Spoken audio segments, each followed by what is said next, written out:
नमस्कार। पिछले वीडियो में हम हिंदुस्तानी पद्धति के भातखंडी जी द्वारा बताए गए नियमों के बारे में बात कर रहे थे। आज उसके भाग 2 में हम आगे के बारे में बात करेंगे। जैसा कि हमने बताया था, क्रमिक पुस्तक मालिका के 5वें भाग में उन्होंने कुछ सिद्धांतों का उल्लेख किया है जिसके आधार पर हिंदुस्तानी संगीत पद्धति टिकी हुई है।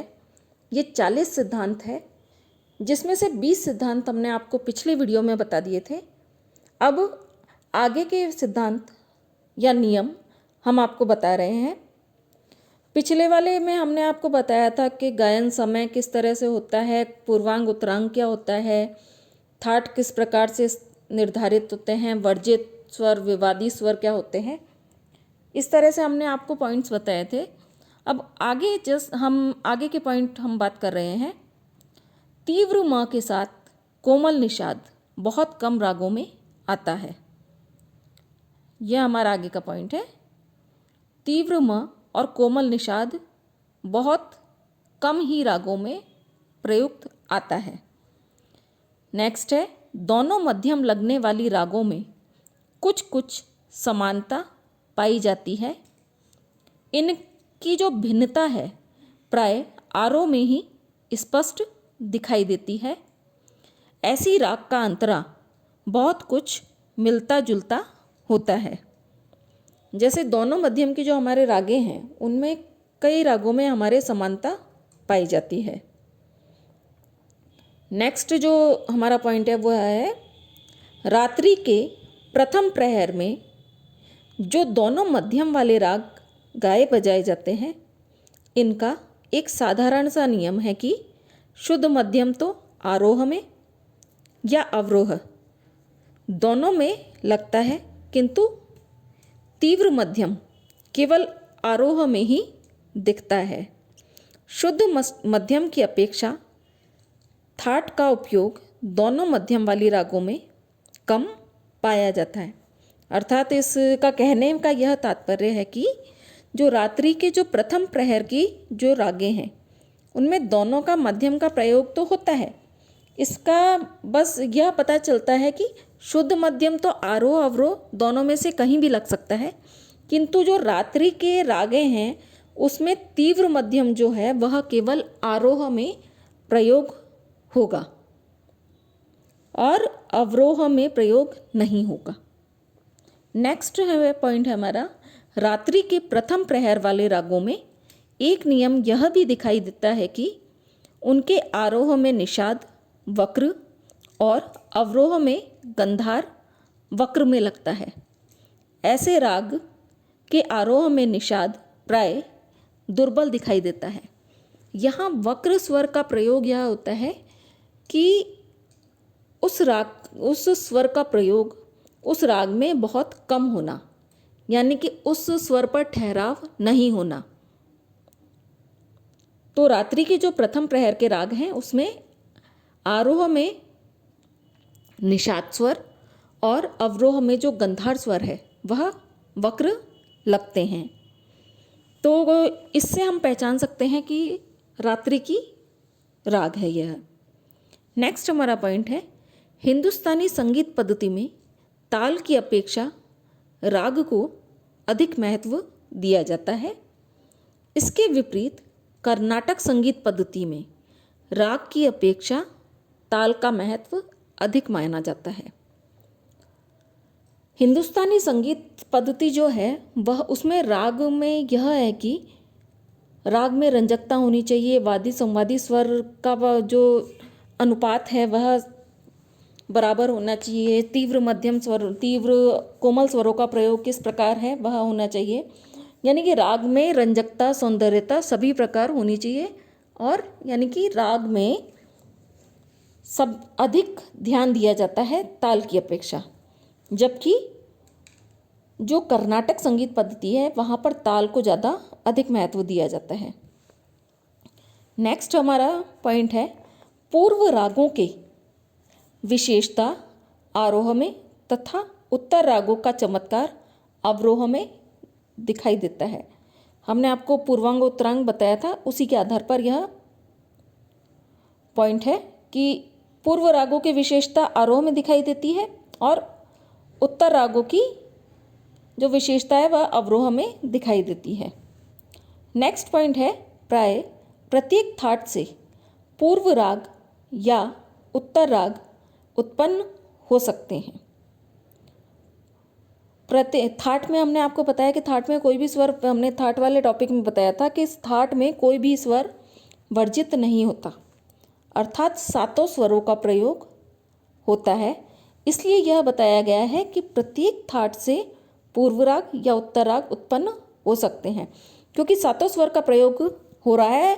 राग जो स्वर का स्वरूप है, हर थाट में स्वर का स्वरूप चेंज हो रहा है, पर 7 स्वर लग रहे हैं, इसलिए थाट से राग उत्पन्न हो सकते हैं और पूर्व राग और उत्तर राग का स्वरूप पता चल सकता है। नेक्स्ट है, गंभीर प्रकृति की रागों में षडज, मध्यम व पंचम का विशेष महत्व होता है तथा मंद्र सप्तक में उनका अधिक महत्व माना गया है, किंतु शुद्ध प्रकृति की रागों में यह बात नहीं पाई जाती है। गंभीर प्रकृति की रागों में मंद्र सप्तक के स्वरों का अधिक महत्व माना जाता है। जो मंद्र सप्तक के स्वर हैं उनको लगाने से ही पता चलता है गंभीरता पूर्वक, तो इसलिए गंभीर प्रकृति के रागों में मंद्र सप्तक का प्रयोग अधिक होता है। नेक्स्ट जो हमारा पॉइंट है वह है कि संधि प्रकाश रागों के द्वारा करुण व शांत रस, रे ग ध तीव्र वाले रागों से श्रृंगार रस, यानी कि रे ग ध शुद्ध रागों से श्रृंगार व हास्य रस व कोमल गनी वाले रागों से वीर, रौद्र व भयानक रसों का परिपोषण होता है। कहने का अर्थ यह है कि रागों के जो अलग अलग स्वरूप है उससे अलग अलग रसों का परिपोषण होता है। नेक्स्ट है, एक थाट के रागों के दूसरे थाट के रागों में प्रवेश करते समय परमेल प्रवेशक राग गाए बजाए जाते हैं। जैसा कि हमने आपको बताया था, रागों का समय निर्धारण आपको बताया था। शुद्ध रेधा वाले राग, कोमल गानी, शुद्ध गानी, संधि प्रकाश राग, तो जो है एक थाट से दूसरे थाट में जब प्रवेश करते हैं जब राग में, तो वह परमेल प्रवेशक राग कहलाते हैं। नेक्स्ट हमारा पॉइंट हमने आपको बताया था, संधि प्रकाश राग सूर्योदय और सूर्यास्त के समय गाए बजाए जाते हैं और कोमल गनी वाले राग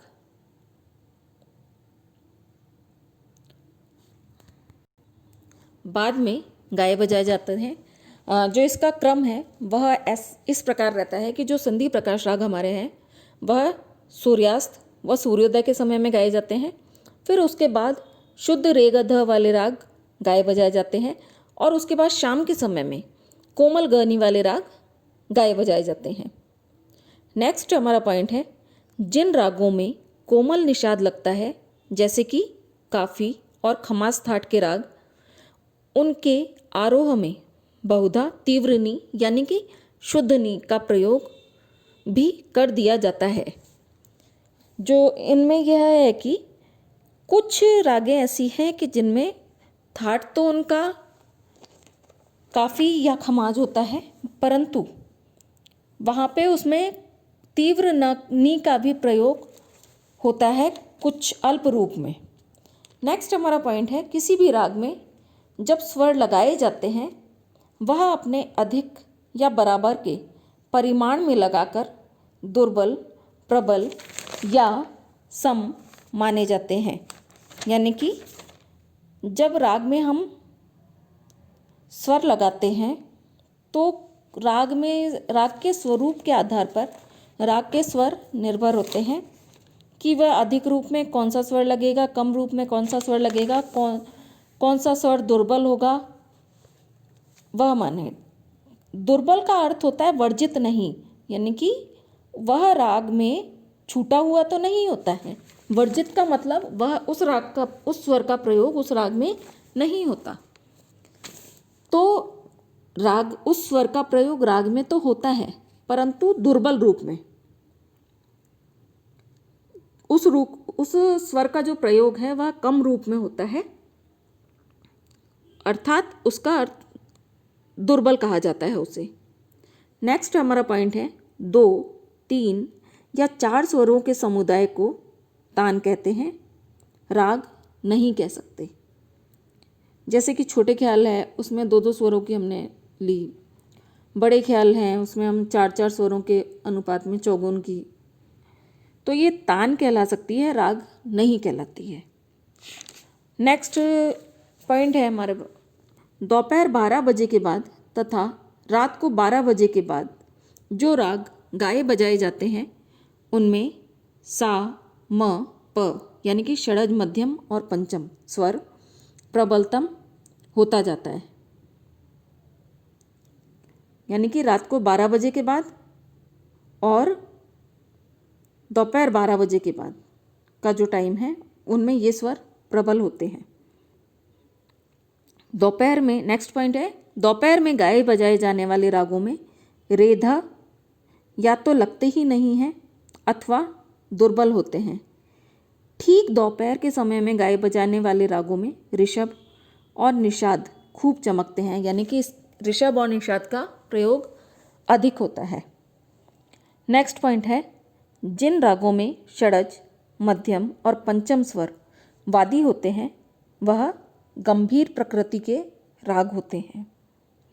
नेक्स्ट पॉइंट हमारा है, प्रातःकाल के रागों में कोमल रेधा की प्रबलता होती है और सायंकाल के रागों में तीव्र ध्वनि यानी कि शुद्ध ध्वनि अधिक दिखाई देता है। यानी कि प्रातःकाल में रेधा की प्रबलता, कोमल की, और सायंकालीन रागों में शुद्ध ध्वनि अधिक दिखाई देता है। नेक्स्ट पॉइंट है हमारा नीसा रेगा।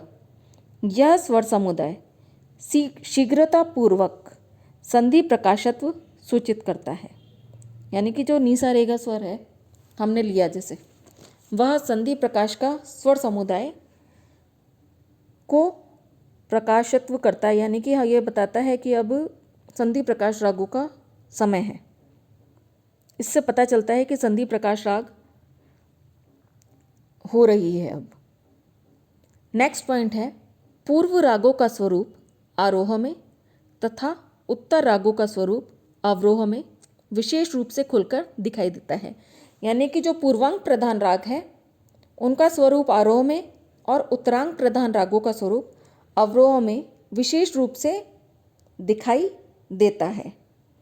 यह हमने बताया भातखंडे जी द्वारा बताए गए हिंदुस्तानी संगीत पद्धति के 40 नियम। इन नियमों के आधार पर ही हिंदुस्तानी संगीत पद्धति की नींव रखी गई है। इन नियमों को कंठस्थ याद रखना चाहिए ताकि हमें आगे गाने या बजाने में कभी कोई दिक्कत ना आए और रागों के स्वरूप पहचानने में भी हमें कभी कोई दिक्कत ना आए। धन्यवाद।